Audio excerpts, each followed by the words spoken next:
고맙습니다. 우리 늘 하던 대로 하트 제 따라하겠습니다. 하나님, 나의 심장으로 당신을 사랑합니다. 옆에 보고요. 하트. 예수 그리스도의 심장으로, 예수 그리스도의 이름으로 당신을 축복합니다. 반대요. 예수 그리스도의 이름으로 당신을 축복합니다. 아유, 고맙습니다. 우리 이달의 말씀하겠습니다. 우리 교회는 매달 이달의 말씀을 합니다. 그리고 어떤 경우는 그 말씀을 2달 동안 새벽이고 수요일이고, 우리의 말씀을 붙들고 살잖아요. 말씀을 외우고 선포합니다. 특히 1월 달의 말씀은 1년 내내 이 말씀을 붙들고 살아야겠다, 이렇게 생각하고 붙드는 말씀입니다. 이달의 말씀 제 따라 하시겠습니다. 하나님이 그들에게 복을 주시며 하나님이 그들에게 이르시되 생육하고 번성하여 땅에 충만하라. 땅을 정복하라. 바다의 물고기와 하늘의 새와 땅에 움직이는 모든 생물을 다스리라 하시니라.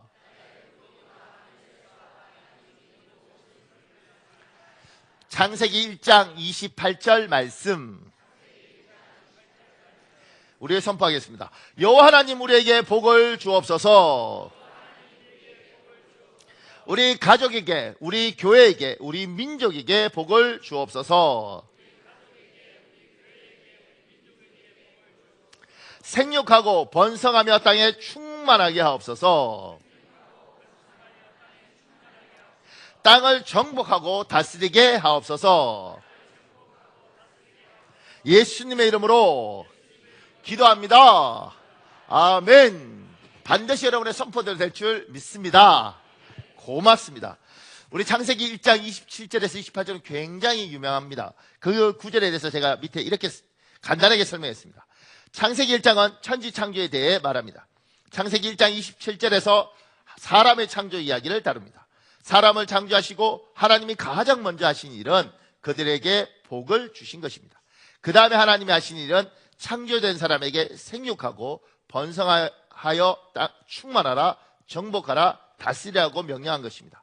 오늘은 하나님의 복과 하나님의 명령의 관계를 살펴보려고 합니다. 놀랍지 않습니까? 하나님이 인간을 창조하셨습니다. 창조하시고 첫 번째 한 일이 뭐냐면 그들에게 복을 주셨습니다. 복 주셨으면 그냥 다 된 거잖아요. 그런데도 명령하십니다. 생육하고 번성하고 땅에 충만하라. 땅을 정복하고 땅을 다스리라. 왜 복 주신 거하고 명령한 거하고 무슨 관계가 있는가? 왜 창조하신데 처음부터 복을 주시는가? 이 부분을 이야기하려고 합니다. 1. 하나님이 사람을 창조하시되, 그 밑에 제가 익혀줬습니다. 이 땅에 존재하는 물건은 심지어 작은 볼펜 한 자루도 제조사가 있고 제작자가 있습니다. 성경은 천지 만물은 하나님의 작품이라고 선포하고 있습니다. 창세기 1장 1절에 있습니다. 여러분 읽겠습니다. 시작. 아멘.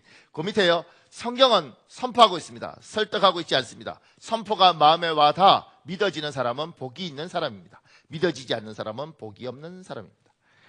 하나님이 세상을 창조하셨다고 창세기 1장 1절에 딱 선포합니다. 설명하지 않습니다. 그러니까 다른 말로 믿으려면 믿고 믿지 않으려면 할 수 없다는 겁니다. 설명하지 않습니다. 제가 의부증을 가진 여자분을 만나봤습니다. 의부증 아십니까? 남편을 의심하는 거. 근데 이 여자분은 남편이 바람을 피고 딴 여자를 좋아한다고 믿습니다. 남편이 부동산을 하는 사람이었어요. 그리고 제가 직접 만나서 이 부인도 만나보고 이 남편도 만나봤는데, 남편이 키가 한 요만큼 될 것 같아요. 그러니까, 그리고 제가 볼 때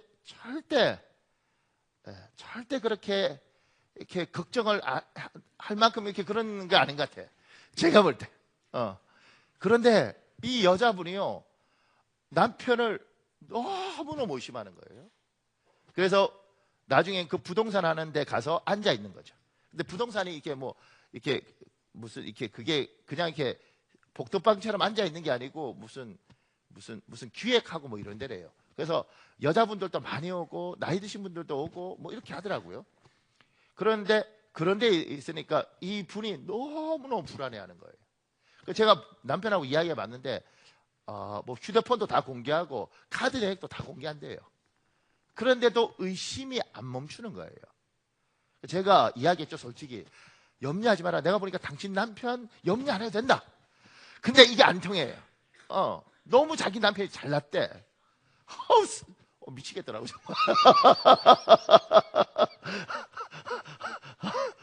야, 정말 대책이 없더라고. 그러니까 이게요, 아무리 말을 설명을 해도 안 믿어지는 거예요. 옛날에 타진요 기억나세요? 타블로에게 진실을 요구합니다. 그 타진요 그 내용이 뭐냐면 타블로가 스탠포드를 빨리 졸업했대요. 사람들이 스탠포드도 졸업 안 했어. 졸업장 보여주니까 위조한 거예요.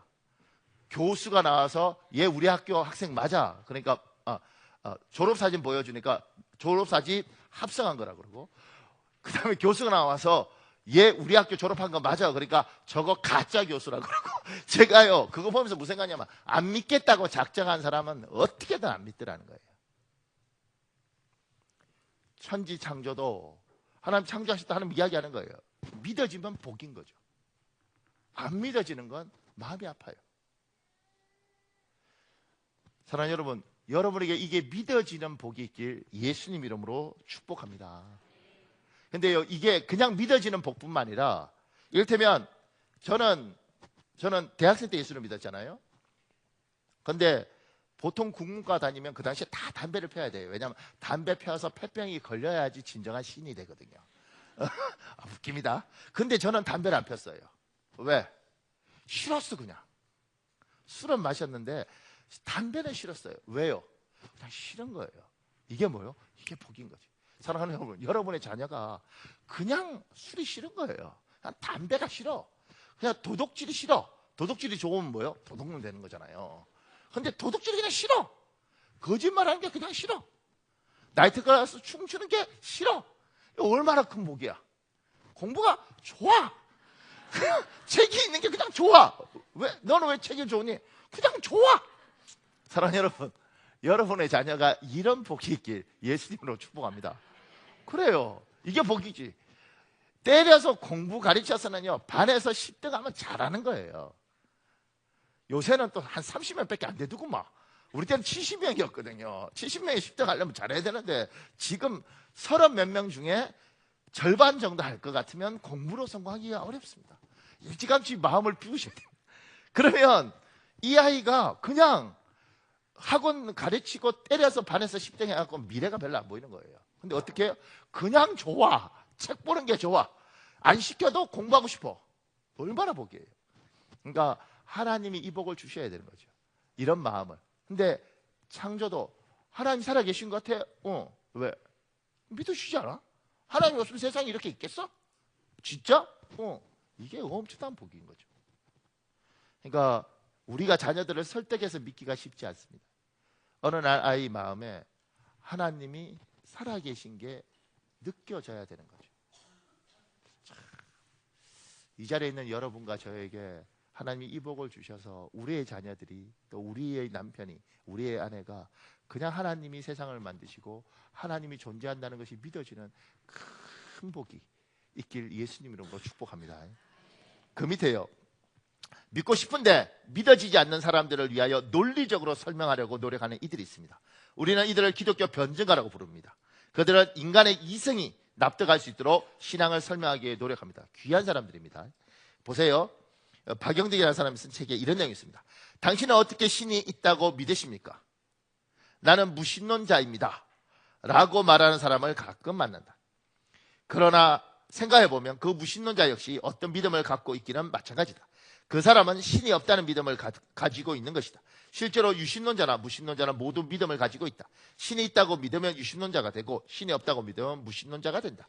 그러면 먼저 신이 없다는 입장을 생각해보자. 어떻게 하면 신이 없다고 생각하며 일평생 지낼 수 있을까? 지금까지 그래왔듯 생의 남은 기간에도 계속 신이 없다고 주장하려면 무엇을 믿어야 할까? 간단하다. 모든 것이 우연히 생겼다고 믿으면 된다. 온 우주, 태양계와 은하계를 포함하는 그 엄청난 우주가 우연히 생겨났다고 믿어야 하고, 따라서 우리가 살고 있는 지구상의 모든 것이 우연히 이루어졌다고 믿어야 한다. 누가 만들지 않았으니 저절로 생긴 것이다. 고래, 상어, 연체 동물을 비롯한 바닷속 수많은 종류의 물고기들을 누가 만들었을까? 다 우연히 생긴 것이다. 제비의 주둥이, 독수리의 눈, 잠자리의 투명한 날개와 코끼리의 긴 코, 귀여운 강아지와 고양이, 표하는 호랑이 등 모두가 우연히 생겼다고 확신한다면 우리는 무신론자가 될 수 있다. 근데 이 모든 것이 저절로 생겼다 할지라도 나 자신, 이렇게 말하고 생각하는 나 자신이 우연히 만들어졌다고 믿을 수 있을까? 눈과 코와 입, 두뇌, 내장기관, 신경계 등 인간의 복잡한 신체 구조가 우연히 생겼다고 믿기란 쉬운 일이 아니다. 한 가지 예를 들어보자. 어느 날 친구와 바닷가를 거닐던 나는 마침 군사작전 중인 잠수함이 바다 위로 떠오르는 모습을 보고 이렇게 말한다. 저 잠수함은 외국의 어느 연구소에서 설계해 만든 것이라는데 정말 터무니없는 말이야. 내가 잘 설명해 줄게. 바다에 철의 성분이 있었어.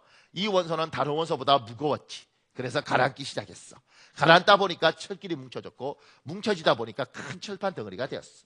그러다가 바닷속의 여러 가지 현상으로 철판 이쪽 저쪽에 구멍이 뚫리고 진화작용으로 나사가 끼워졌지. 그리고 현대과학으로 설명하기 좀 어려운 현상인데 잠수함 속에 갑자기 엔진이 생겼단다. 이 엔진의 발생에 대해서는 앞으로 과학자들이 밝히겠지. 아무튼 이런 일련의 과정을 통해 저렇게 작정을 수행하는 잠수함이 저절로 생겨난 거야. 아마 이 말을 들은 친구는 나를 쳐다보면서 이 친구가 드디어 돌았구나 라고 생각할 것이다. 정상적인 사고가 가능한 사람이라면 잠수함이 우연히 만들어졌다는 말을 믿을 수 없다. 그런데 하물며 잠수함보다 몇천 배, 몇억 배 더 복잡한 구조를 지닌 생명체인 인간이 우연히 만들어졌다고 믿을 수 있을까? 이건 믿음의 문제지 사실의 문제가 아닙니다. 이건 믿음의 문제지 사실의 문제가 아닙니다. 그 밑에요. 제조된 모든 국가에는 제조된 국가를 표시하고 있습니다. 메이드 인 차이나, 메이드 인 코리아 등등. 어떤 물건은 제조사나 작가가 표시되기도 합니다. 메이드 바이 애플, 메이드 바이 구글. 우리는 메이드 바이 갓입니다. 여러분 이게 굉장히 중요합니다. 뭐가 중요하냐면 우리 물건 보고 생각하잖아. 이거 독일제네? 아 이거 중국제야? 이게 눈빛이 좀 다르죠. 우리가 생각하는 게 좀 달라요. 그죠? 근데 이거 누가 그린 거야? 피카소 거야? 우리의 눈빛이 다릅니다. 누가 만들었느냐? 누구에서 만들어졌느냐? 굉장히 큰 차이가 있죠. 제가 조금 더요. 밑에 하나님을 경외하는 하나님의 백성은 자존감이 높습니다. 세상은 이 자존감을 무엇을 가지고 있느냐, 어떤 지위에 있느냐로 바꾸어 놓았습니다. 우리는 손에 잡히는 아무런 것이 없고 눈에 보이는 아무런 것이 없어도 자존감이 높습니다. Made by God이기 때문입니다. 그 밑에요. 사무엘상 17장 45절에 있습니다. 여러분 읽으십시오. 시작.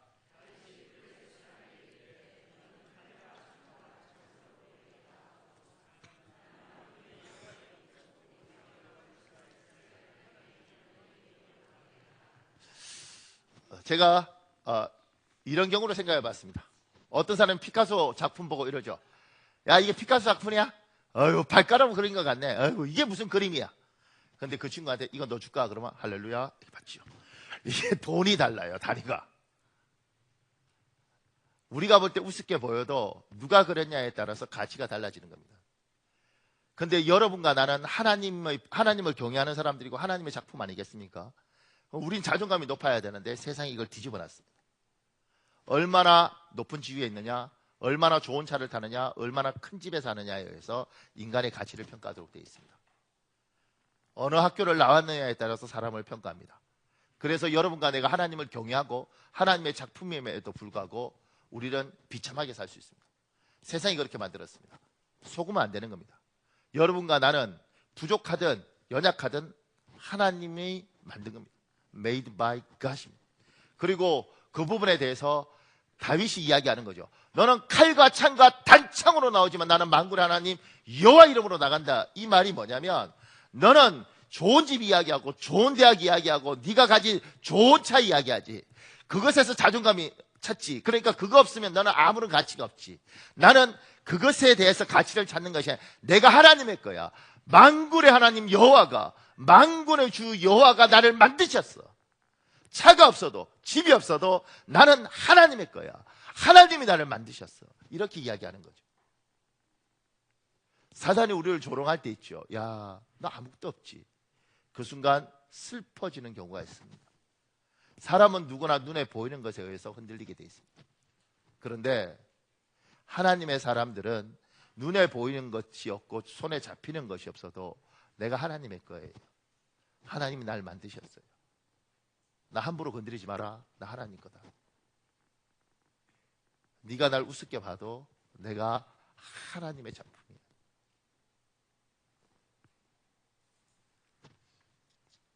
또 이거 분위기 파악 못하고 남편이 막 이럴 때 나 하나님의 작품이 함부로 건드리지 마. 그러면 이분이 거죠. 나도 작품이야. 이럴 수 있습니다. 조금 더요. 그 밑에 하나님은 우리를 창조하실 때 하나님의 형상, 하나님의 모양으로 만드셨습니다. 이것의 의미는 엄청난 것입니다. 누가 창세기 주석을 썼는데 그 중에 이런 내용이 있습니다. 고대 왕들은 자신이 통치하는 땅의 곳곳에 자기의 형상을 세워놓고 자신의 통치를 상징적으로 나타냈다. 따라서 인간이 하나님의 형상이란 말은 인간은 피조물의 왕인 하나님의 형상으로서 하나님을 대신해서 피조물을 다스린다는 것이다.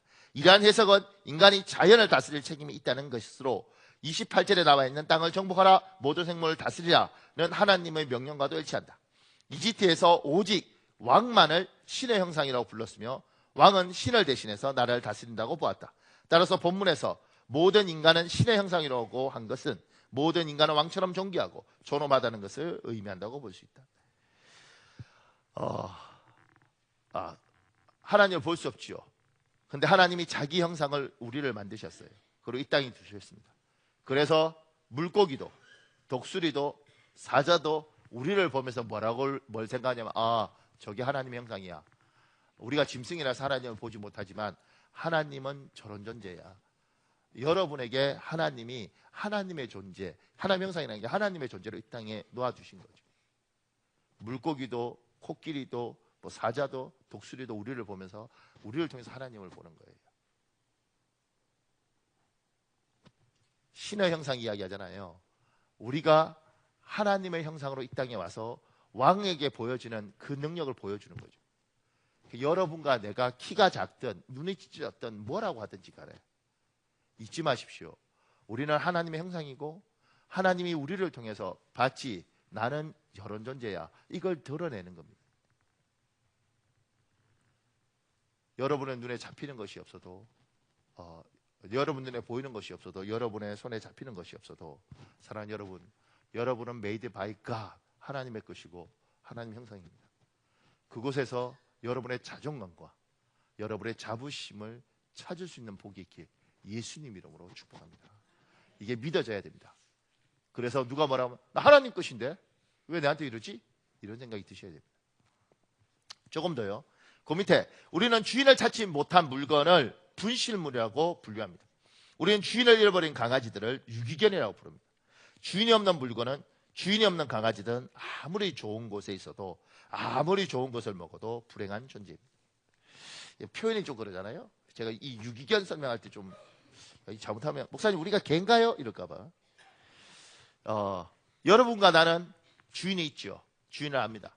이 세상에 주인을 인정하지 않고 주인이 누군지 모르는 이들이 있습니다. 그건 주인을 모르는 물건은 분실물이고요.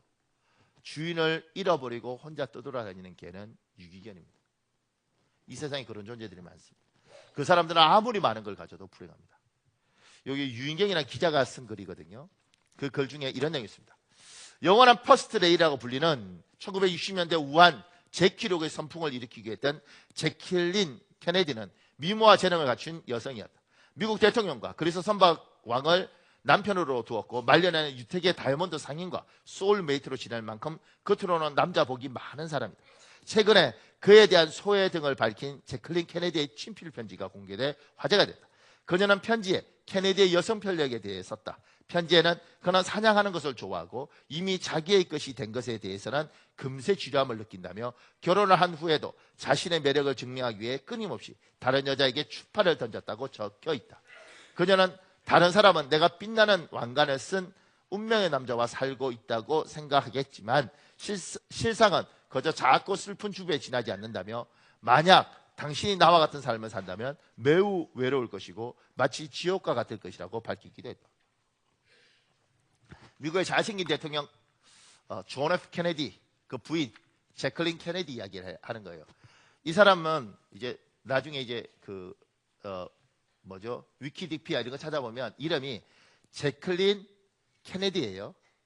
근데 나중에 케네디가 암살당했잖아요. 그리고 그리스 선바가 오나시스하고 결혼합니다. 그래서 제클린 케네디 오나시스예요. 그러니까 결혼 몇 번 더 하면 더 붙는 거예요, 이렇게. 근데 이 사람은 어떤 사람이냐면 전 세계 가장 힘이 있던 미국 대통령하고 결혼했잖아요. 이 사람 죽고 난 후에 그리스의 가장 부자였던 오나시스하고 결혼했어요. 그리고 여기 떠나고 난 이후에 유대계 다이아몬드 최고의 상인하고 결혼했어요.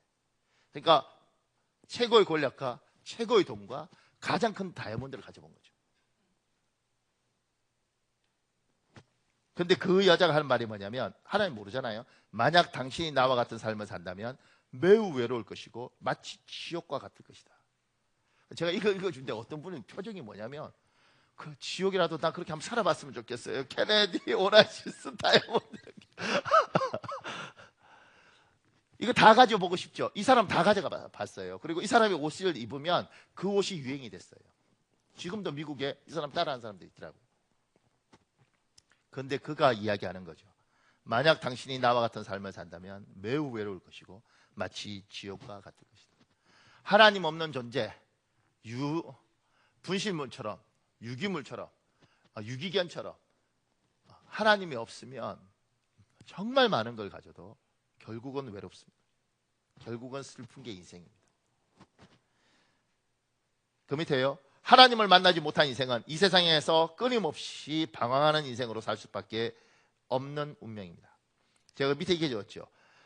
인생의 방황은 하나님을 만나면 끝이 나고 신앙의 방황은 좋은 교회를 만나면 끝이 난다. 사랑하는 여러분, 이 재직 선언한 사람들은 신앙을 방황하는 사람들이 우리 교회에 오면 그 신앙의 방황을 끝내도록 여러분을 만들어 주셔야 됩니다. 아멘. 아무도 안 하는 것이 안 할 거야. 좋은 교회 만나기 어렵고요. 참 좋은 교회 다니기가 쉽지 않습니다. 인생의 방황을 왜 하나님을 만나면 끝이 난다 이렇게 이야기하느냐면 사람은요 어디서 태어난지 몰라요. 그냥 태어난 겁니다. 어디로 가는지 모릅니다. 그러니까 왜 사는지가 없어요. 그냥 사는 거예요. 그러다가 뭐요? 그냥 죽는 거예요.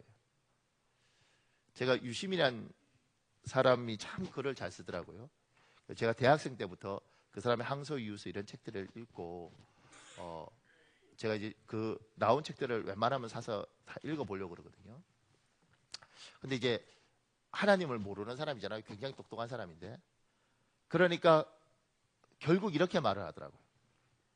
그냥 이 우주에 나는 그냥 태어나서 이렇게 살다가 죽는 거예요. 이렇게 이야기하더라고요. 그러니까 아무리 똑똑한 사람도 하나님을 모르면 어디서 왔다 어디로 가는지를 몰라요. 그냥 사는 거예요. 그냥 사는 거 뭐? 좀 더 좋은 거 먹고 어떻게든 좀 더 살려고 그러고 돈 좀 더 모으고 그러다 그냥 끝나는 거예요. 그래서 방황하는 거예요. 50살쯤 되면 내가 이렇게 산 게 맞나? 70살쯤 되면 이게 뭐지? 90살쯤 되면 먹어도 맛을 못 느끼고 보아도 흐리멍텅하게 보고 이게 뭔가? 결국 인생은 고민하고 갈등하는 겁니다. 하나님을 모르는 인생은 결국은 때마다 시마다 방황하는 거예요. 그래서 결국은 불행한 게 하나님을 모르는 인생입니다.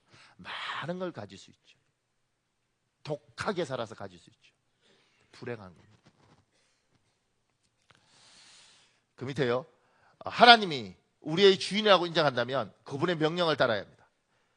그분은 우리에게 단호하게 명령하십니다. 생육하고 번성하고 충만하라, 정복하라, 다스리라. 하나님은 우리의 주인이고 그분이 우리에게 명령하셨습니다. 우리를 창조하시고 명령하신 거예요. 생육하고 번성하고 충만하고 정복하고 다스리라. 여러분 똥개하고 뭐 좋은 말로 잡종력 이러는데 안 하더라고요. 똥개하고 순종? 순종? 하여튼 명견하고 차이. 가장 쉽게 들은 건 이거죠. 똥개인지 명견인지 알 수 있는 가장은 누구든지 밥 주면 그걸 주인으로 섬기는 건 똥개예요. 그런데 진짜 명견들은 주인이 주지 않으면 안 먹는 거죠. 구분하는 거죠. 그러니까 이게 쉽게 보는 거잖아요. 그런데 그거 말고 정말 뭐 이렇게 투견 싸움 잘하는 이런 개들도 싸움 잘하잖아요. 근데 호랑이가 있을 때 주인이 물어 이러면 투견이잖아요. 호랑이를 무는 게 아니고 도망을 가요. 근데 라이카라는 명견 같은 경우에는 호랑이 보고 물어 그러니까 진짜 호랑이 쫓아가더라고요. 걔가 지 주제 파악을 못해. 자기 주제를 파악하는 게 아니고 주인의 명령에 그 오다에 순종하더라고요. 그러니까 찢기면서도 호랑이한테 물어뜯고 이렇게 하더라고요. 주인을 알고 제대로 아는 사람들은 하나님이 명령하면 순종을 합니다. 하나님 우리에게 명령하죠. 생육하고 번성하고 땅에 충만하고 땅을 정복하고 다스리라. 왜 이런 명령을 하셨을까? 그 이야기를 조금 더 살펴볼 겁니다. 그 밑에요. 2번에 생육하고 번성하고 충만하고 정복하라 다스리라 이렇게 했잖아요. 그 밑에요. 자신은 하나님께 상처를 받았다고 생각하는 사람들이 있습니다. 그들은 자신의 기도가 하나님께 거절된 경험을 가지고 있고 극심한 인생의 고난에서 하나님의 돕는 손길을 경험하지 못한 사람들입니다. 그들은 하나님은 사람을 사랑하지 않으며 심지어 사람이 고통당하는 것을 즐긴다는 극단적 생각까지 하는 경우가 있습니다. 하나님께 상처받은 사람들이 있습니다. 특히 하나님 앞에 간절히 기도했는데 하나님이 내 기도를 안 들어주셨어요. 그때 상처를 깊이 받더라고요. 그런데 그게 성도면 그러지 않겠어요? 내가 하나님 살아계신데 왜 기도했는데 저쪽은 났는데 나는 안 났습니까? 상처를 받죠. 근데 목회자 같은 경우도 상처를 받더라고요. 제 친구 목사 중에 김상현이라는 목사가 있는데 인도네시아에서 선교를 해요. 근데 이 친구가 쓰나미로 그 몇십만 죽었잖아요. 싹 썰려간 곳에서 자기도 모르게 이렇게 하늘을 보고 자기도 모르게 나오대. 하나님 살아계십니까? 왜 이러십니까? 이러더라고. 선교사인데도 목사인데 아주 엘리트거든요. 자기도 모르게 이렇게 나오더래요. 하나님 정말 살아계십니까? 그러니까 상처를 크게 받고 이렇게 되면 생각합니다. 정말 하나님이 살아있는가? 질문할 수 있습니다. 근데 성경은 분명히 말합니다. 뭐라고 말하냐면 하나님은 사람을 사랑하십니다. 우리 요한복음 3장 16절에 있습니다. 여러분 읽으십시오. 요한복음 3장 16절 시작.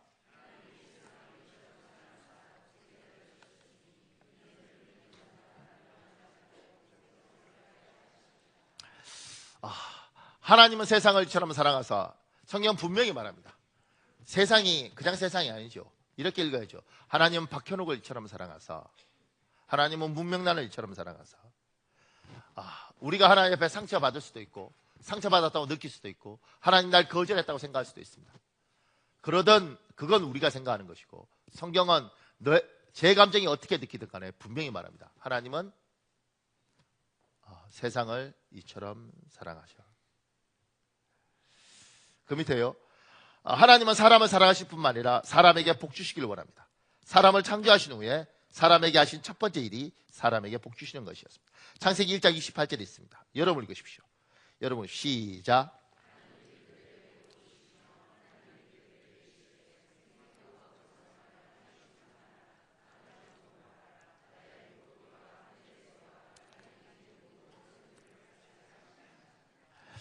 참 놀랍죠. 분명히 성경은 창세기 1장 28절에 하나님이 사람을 창조했다고 이야기합니다. 27절에 남자와 여자를 창조하시고 가장 먼저 한 일이 이겁니다. 성경 이야기하잖아요. 그들에게 복을 주시며 제가 그 밑에 이렇게 적었습니다. 하나님은 우리에게 복 주시기를 원하시는데 어떻게 하면 복을 받을 수 있습니까? 이 질문은 틀린 질문입니다. 이런 질문을 제가 받죠. 어떻게 하면 복 받을 수 있습니까? 이 질문은 틀렸습니다. 복은 이미 받았습니다. 우리에게 주셨기 때문입니다. 하나님은 우리에게 복 주셨는데 어떻게 하면 이 복을 누릴 수 있습니까? 이것이 바른 질문입니다. 질문이 틀렸다는 겁니다.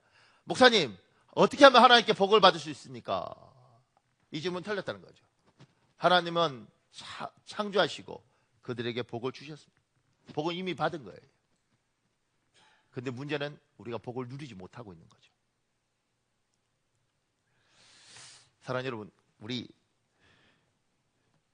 찬송가 446장 같이 찬송하고 설교를 좀 더 할까요?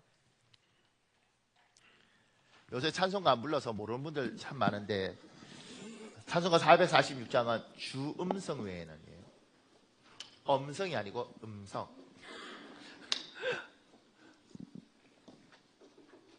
우리 선배들이 이런 찬양을 불렀어요. 같이 찬송합시다.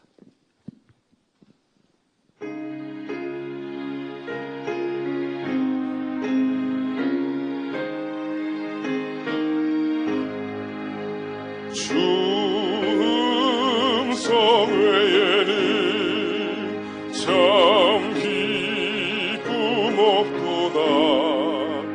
날 사랑하신 주 늘 계시옵소서. 기쁘고 기쁘도다. 항상 기쁘도다. 나 주께 왔사오니 복 주옵소서. 나 주께 왔으니 복 주시옵소서. 주 함께 계시면 큰 시험이기네. 기쁘고 기쁘도다. 항상 기쁘도다. 나 주께 왔사오니 복 주옵소서. 주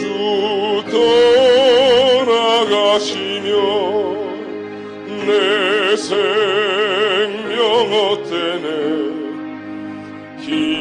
기쁘나 슬플 때 주 계시옵소서.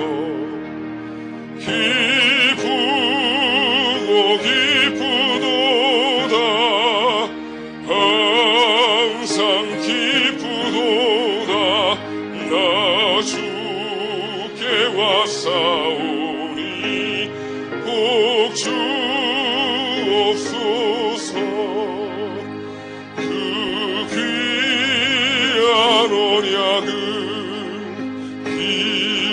이루어 주시고 주 명령 따를 때 늘 계시옵소서. 기쁘고 기쁘도다. 항상 기쁘도다. 나 주께 왔사오니 복 주옵소서. 아멘. 오늘 설교 들은 대로 하면 이 찬양 틀린 거예요, 그죠? 왜냐면 복은 이미 주셨다니까. 복은 이미 주셨다니까.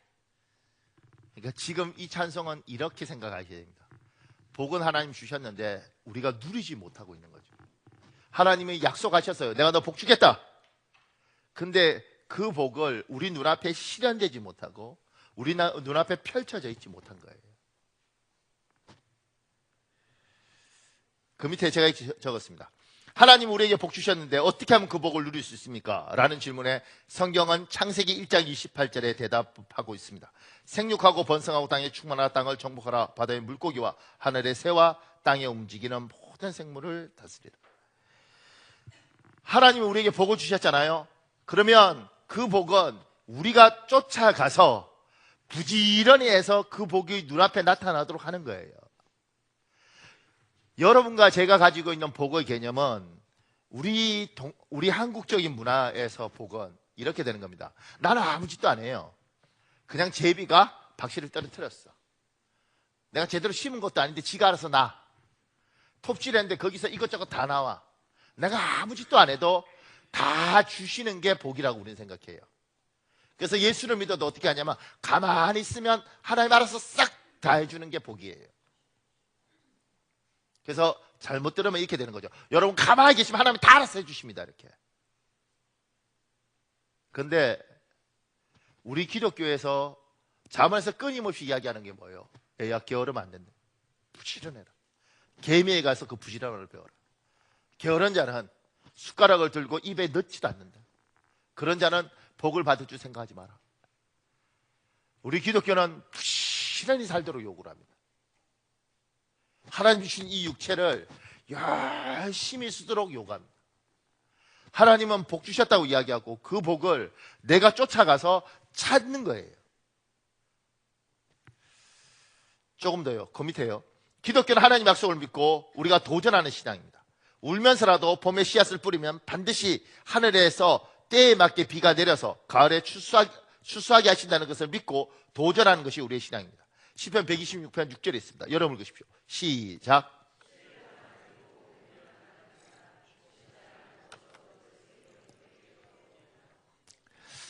하나님 우리의 복 주시면 나가서 부지런히 찾아서 정복하고 다스리고 막 해야지 열매가 오는 겁니다.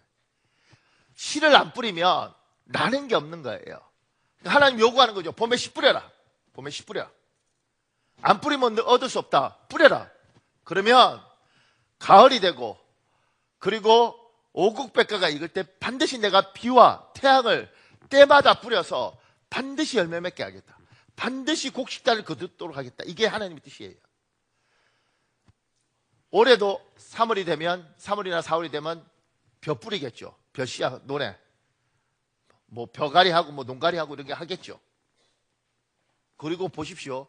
8월쯤 되고 9월쯤 되면 태풍 온다 뭐 이래서 농사 망쳤다 이런 이야기예요. 제가 태어나서 지금까지 안 들어본 적이 거의 없어요.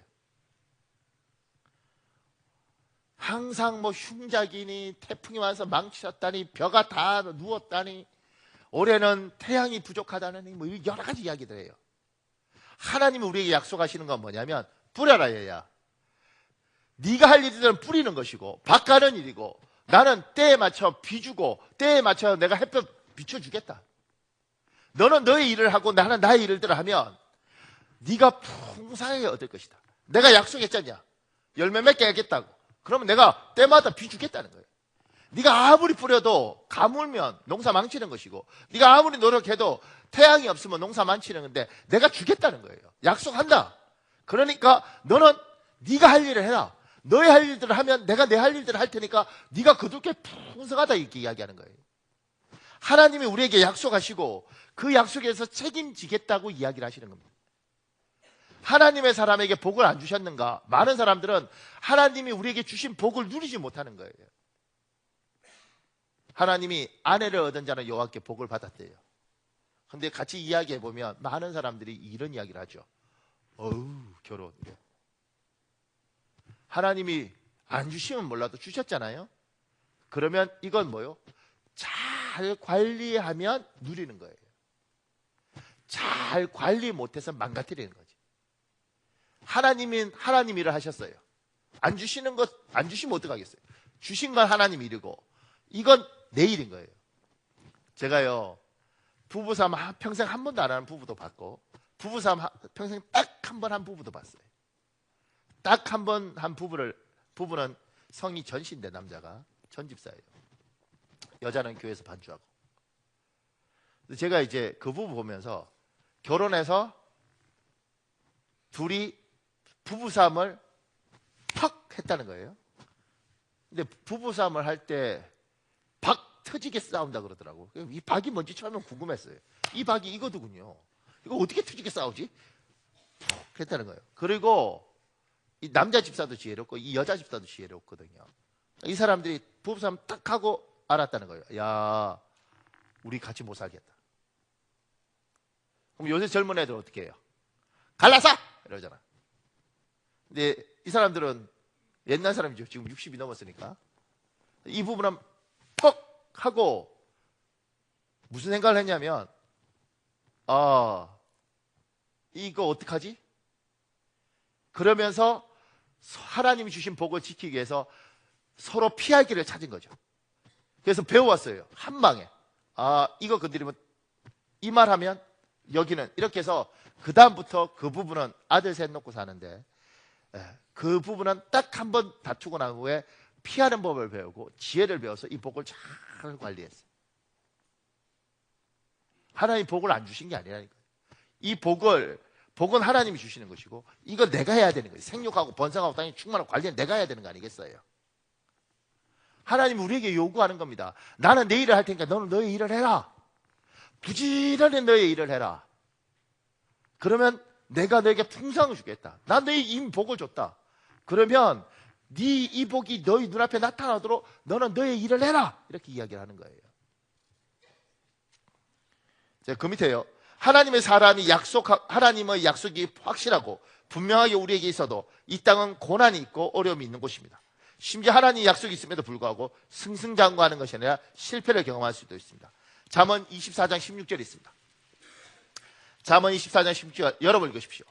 시작.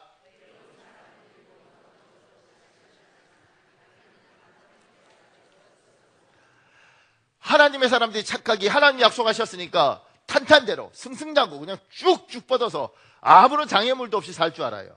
하나님 그런 약속한 적 없습니다. 하나님 이 땅은 고난이 있다 그러고 이 땅은 어려움이 있다고 그래요. 그런데 하나님 약속하셨으니까 지킬 거라는 거죠.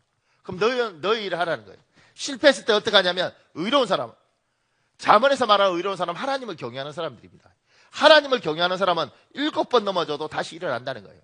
그러니까 7번 넘어져도 일어나라는 거죠. 왜냐하면 나는 내 약속을 지킬 테니까 너는 실패하더라도 일어나는 게 네가 지켜야 될 약속인 겁니다. 아이들 중에 걸음이 넣는 아이들이 있어요. 왜 넣는지 아십니까? 걸음마 배울 때 한번 탁 넘어지면 그 다음부터 엎어져서 안 일어나는 거예요. 그러면 걔는 늦게 걸어요. 누가 잘 걷느냐면 넘어지고 일어나고 넘어지고 일어나고 넘어지고 일어난 아이가 잘 걷는 겁니다. 제가 아는 우리 친척 누나가 있는데 어렸을 때 화상을 당했어요. 그래서 이 다리 이쪽이 어린아이인데 다리 쪽이 완전히 그 불 같은 뜨거운 물에 익혀서 살이 붙어버렸어요. 그냥 놔두면 이렇게 붙어서 저는 거죠. 더 이상 안 되는 거예요. 근데 그 누나는 지금 잘 걸어 다니거든요. 왜냐면 어렸을 때 그 상태인데 애기잖아요. 근데 에너지가 많으니까 막 자꾸 막 긁고 싶고, 그러니까 나오면 피 나고 찢어지고 살갗 다시 떨어지고 이러는데도 애를 말려도 애가 자꾸 하니까. 그래서 살이 그냥 놔두면 붙어버렸을 텐데 옛날에 그냥 놔두더라고요. 그러니까 아이고 저거 안 된다, 저거 수술도 안 되고 이러니까 그냥. 근데 애가 피 흘리면서 자꾸 그러면서 지금 여기 화상 자국이 있어도 잘 걸어 다녀요. 피 흘리더라도 일어나고 넘어지더라도 일어나고 몇 번요? 7번 넘어져도 8번 일어나는 거예요. 하나님의 백성에게 요구한 거죠. 내가 너에게 복 줬다. 그럼 네가 할 일은 뭐냐면 쓰러지고 일어나는 거다. 하나님 7번 쓰러졌습니다. 8번째 일어나라. 나는 내 약속을 지킬 테니까 너는 너의 일을 하라. 두 손 놓고 하나님 끝났습니다. 복이! 그러면 복을 경험 못하는 겁니다. 복이 눈앞에 나타나는 건 넘어졌으면 일어나라. 7번 넘어졌으면 8번 일어나라. 하나님이 요구하는 겁니다. 그 밑에요. 한 번도 실패하지 않고 하나님이 주신 모든 복을 받으려고 하는 것은 오만한 마음일 수 있습니다. 위대한 신앙의 선배들도 쓰라린 실패를 많이 경험했습니다. 제가 그 밑에 정광이라는 사람이 쓴 글에 이런 게 있습니다. 어느 날 한 신문 기자가 링컨 옆으로 다가와 이런 질문을 던졌다. 당신의 놀라운 성과와 존경받는 삶의 비결은 어디에 있다고 생각하십니까? 링컨은 웃으면서 이렇게 대답했다. 그야 다른 사람보다 실패를 많이 경험했기 때문이지요. 나는 실패할 때마다 실패에 담겨진 하나님의 뜻을 배웠고 그것을 징검다리로 활용했습니다. 사탄은 내가 실패할 때마다 이제 너는 끝장이다 라고 속삭였어요. 그러나 하나님은 내가 실패할 때마다 이번 기회를 거울 삼아 더 큰 일에 도전하라고 하셨습니다. 나는 사단의 속삭임보다 하나님의 음성에 귀를 기울였죠. 2019년 하나님께서 우리에게 이 말씀을 주신 것은 여러분에게 하나님이 얘야 내가 너에게 복 줬다. 근데 네가 할 일을 해야 돼. 생육하고 번성하고 땅에 충만하고 땅을 정복하고 다스리기 위해서 너는 몸부림치며 뛰어다녀야 돼. 7번 쓰러져도 8번 일어나라. 사단이 그만해라. 그럼에도 불구하고 일어나라. 이건 너의 일이고 나는 나의 일을 하겠다. 하나님 요구하시는 거예요. 그 밑에요. 한 번 실패했다고 포기하지 마십시오. 사탄은 실패 속에서 우리에게 절망을 주고 하나님 실패 속에서 우리에게 배움과 성장을 선물로 주십니다. 포기하시면 안 됩니다. 배우셔야 됩니다. 깨달으셔야 됩니다. 하나님께서 우리에게 가르치시는 것들이 있을 것입니다. 옆에 그림이 있죠. Never ever give up. 이렇게. 이게요, 이 그림이 해석이 재밌습니다. 왜냐하면 황새가 개구리를 먹어야 되는 거죠. 개구리가 이게 잡아 먹히면 끝나는 거니까 황새 목을 틀어지고 있는 거예요. 그러니까 안 삼켜지려고. 근데 이게 절대로 포기하지 마라. 이게 황새한테 적용되는지 개구리한테 적용되는지 잘 모르겠어요. 그러니까 개구리처럼 안 돼! 이렇게 가는 건지 아니면 황새한테 버텨서 기어이 먹어라 그런지 잘 모르겠어요. 그런데 필사적이죠.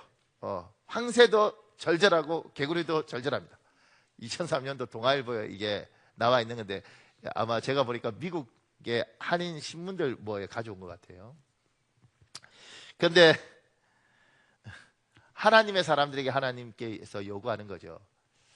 저는 우리는 하나님의 말씀 붙들고 살잖아요. 2019년에 하나님이 이건 여러분을 위로하는 게 아니고요. 하나님이 주시고 싶은 게 많습니다. 그러면 주저앉아 있으면 하나님의 복을 못 누린다고요. 여러분이 나이가 어떻든 여러분 상황이 어떻든 전 잘 모르겠습니다. 하나님 우리 교회에 요구하는 건 이 자리에 있는 성도들에게 요구하는 건 달라들어라. 정복해라. 다스려라. 부딪혀라. 이걸 요구하는 겁니다. 그 밑에요. 고난 속에서 어려움 속에서 하나님의 약속을 받아 누리기 위해 두 가지가 꼭 필요합니다. 하나님이 이 약속을 지금 우리에게 주셨잖아요. 이걸 상기하면서 우리가 계속 가야 되는데 그러기 위해서 두 가지가 필요한 거예요. 하나는 절망과 패배의 소리가 내 심령으로 들어오지 못하도록 해야 합니다. 잠언 17장 22절에 있습니다. 여러분 읽어보실래요? 잠언 17장 22절 시작.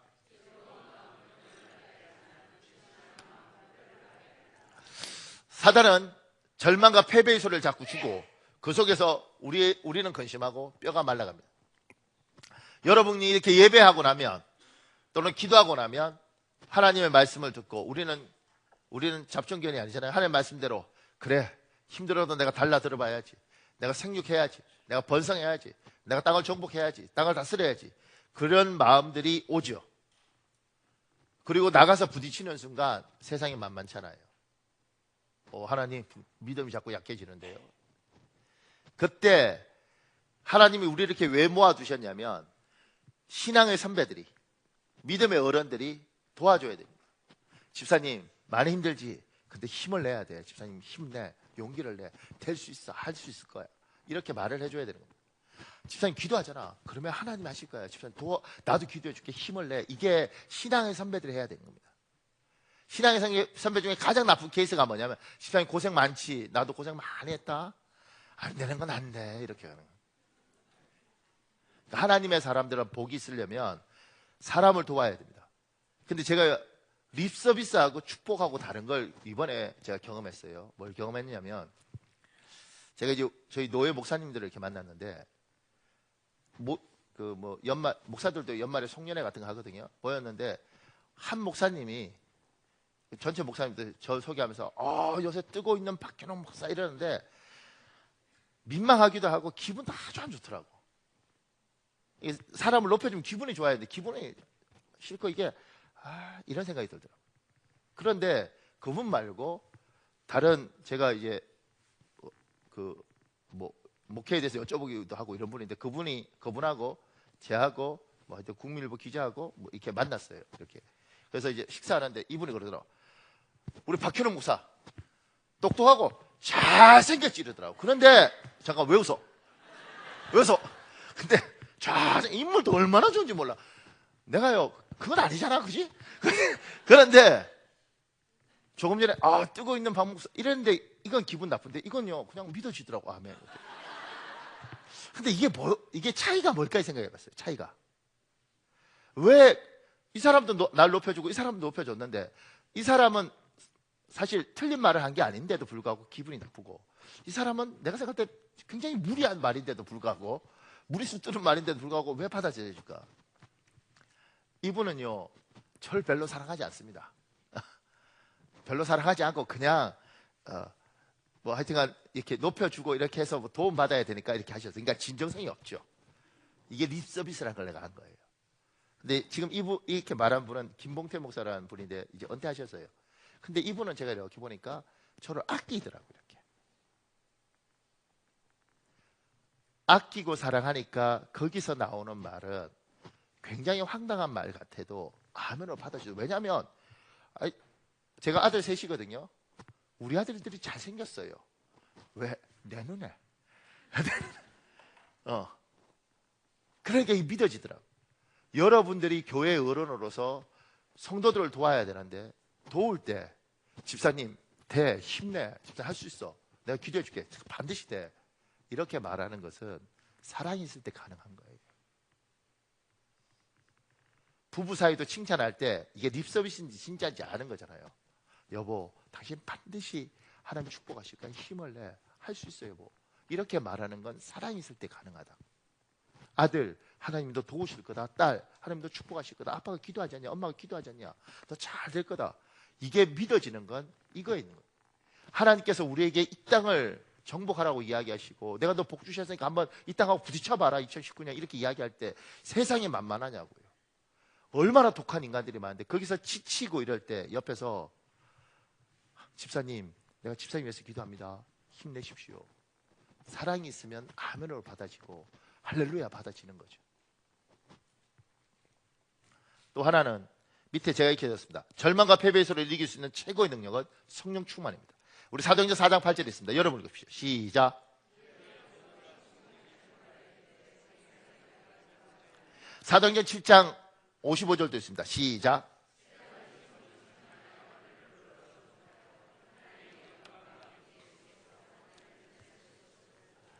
하나님은 우리에게 성령을 주셨습니다. 성령 하나님은 믿는 모든 사람들의 마음속에 우리를 하나님의 성전 삼고 계십니다.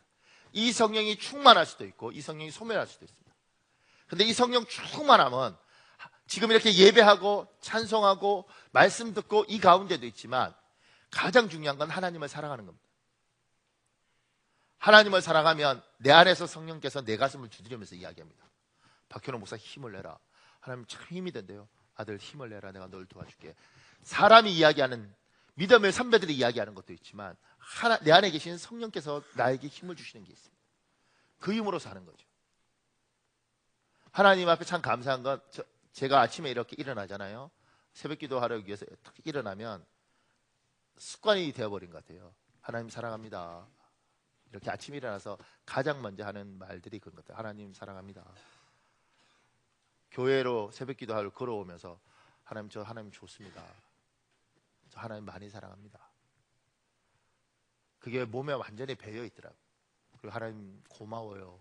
저 예수 믿게 해주셔서.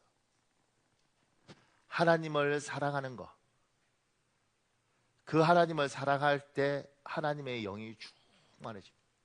아버지 사랑합니다. 아버지 고맙습니다. 저 하나님 정말 사랑합니다. 제가 부족하지만 하나님 도와주셔야 됩니다. 그때 안에 계신 성령께서 이야기하시죠. 아들 힘을 내라. 하나님 지금 참 많이 피곤하고 지쳐 있는데요.